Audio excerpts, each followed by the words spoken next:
Hello people, welcome to Watch with Poppy. Today we're going to be talking about this week's episode of The Originals. I feel like this week's episode was kind of deep and I was kind of loving it for that, you guys. It was a really good episode. So probably my favorite part of this episode was Marcel. He has these flashbacks, right? Because we get that he's been bitten by a werewolf last week during the scuffle. So of course he's dying, although we get that he's not going to die. I mean, they're not going to kill Marcel. But because of that, right, he starts to have these flashbacks from when he fought in the war. He fought in this unit called the Harlem Hellfighters. I just thought that was kind of awesome. Yeah, we kind of see him have these like hallucinations of this guy that was in his unit. And at first it was kind of like, okay, I want to know more about that. And then we actually got to see some flashbacks. It was really cool, right? Because we kind of got to see Marcel leave. And we saw how upset Klaus was that Marcel was leaving the family. But we also kind of got to see this family he found with his like fellow soldiers. And we really got to see the birth of the leader in him, which I thought was really, really cool. We saw a lot of different parallels between Marcel, the leader then, and Marcel, the leader now, as he tries to figure out, of course, how to calm down the really hungry pack of vampires. I feel like that storyline, like I absolutely loved it. I could have seen a whole episode of flashbacks. At one point, we get that the soldiers get left without gas masks, which sucks. And because of that, they're gonna die, right? Everybody, of course, except for Marcel. In the end, though, he ends up turning all of them, right? Which left me with so many questions, just made me wonder what happened to all of those guys. And I just loved that whole storyline. I thought it was really, really interesting. We get to see him be a leader with the vampires in the present, right? Because Finn decides to let the vampires go when there's this like huge celebration going on outside. So there's tons of people out there. And Finn thinks as soon as I lower the barrier, they're just gonna go out and they're gonna slaughter everyone and I'm gonna ruin this home that you've created in New Orleans. But Marcel manages to like give them the like pep talk of all pep talks and like, hey, just hold on. Like this hunger is going to make you stronger. We just have to make it to my place and there's plenty of blood there. We are not going to kill innocent people. And so you kind of see them like trekking through this crowd of people, this like pack of hungry vampires. And that was pretty cool. So let's talk about Finn, right? So Finn basically traps Elijah and Klaus and Cole in this kind of like spirit realm, because he wants to have a discussion. Basically, he kind of figures out that Klaus has a secret.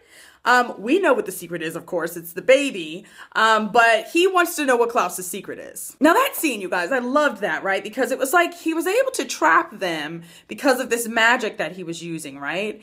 And when they were all in this room, it was like there were all of these like animal heads on the wall, and each of the animals represented a brother. But the whole kind of stability of the magic was based on truth. So basically, you know, Finn created this room based on what he thought of his brothers, but if it wasn't true, then his magic wouldn't stand. And in the end, you know, there was this great scene between Elijah and Klaus, right? They know they need to get out of there before he figures out what the secret is.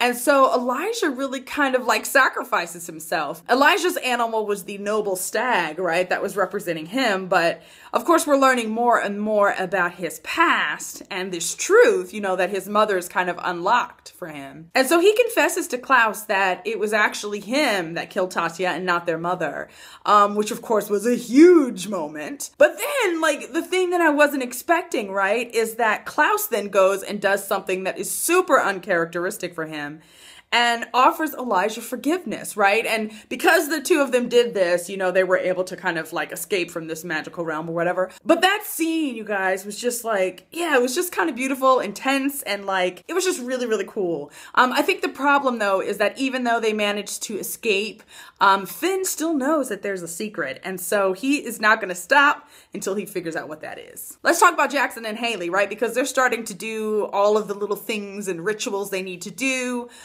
so they can get married. One of them turns out to be like some sort of big old truth ceremony. Wouldn't that suck? How many people would not get married if they had to drink the blue Kool-Aid and tell each other all of the things that they've been hiding from everyone their entire lives? I have a feeling there would be a lot less married people in the world if that was required. Now, Hayley, of course, doesn't want to do it because the big secret that she's hiding, of course, is that her daughter is still alive. But she agrees to do it, right? Which, of course, is like a big problem for Klaus at the end of the episode. And I have a feeling he's gonna try to stop her. There was this fantastic little moment. You guys, I'm already in love with Jackson. He is everything that my like 7th grade teenage heart desired in a boy. And he just continues to do things that make me love him even more week after week. This week, right, when Hayley gets all upset and doesn't want to do the secret ritual, he's all like, your secrets are my secrets, and your demons are my demons, and all this stuff. And it was just like, I love you, Jackson. Please don't let Jackson turn out to be like a psychotic maniac or anything like that. Like, I would be really upset if that was the case. There was also a really interesting little scene as well between Cammy and Elijah as she continues to really try to kind of like psychoanalyze him. She definitely brought up some things that seemed to hit home with him before,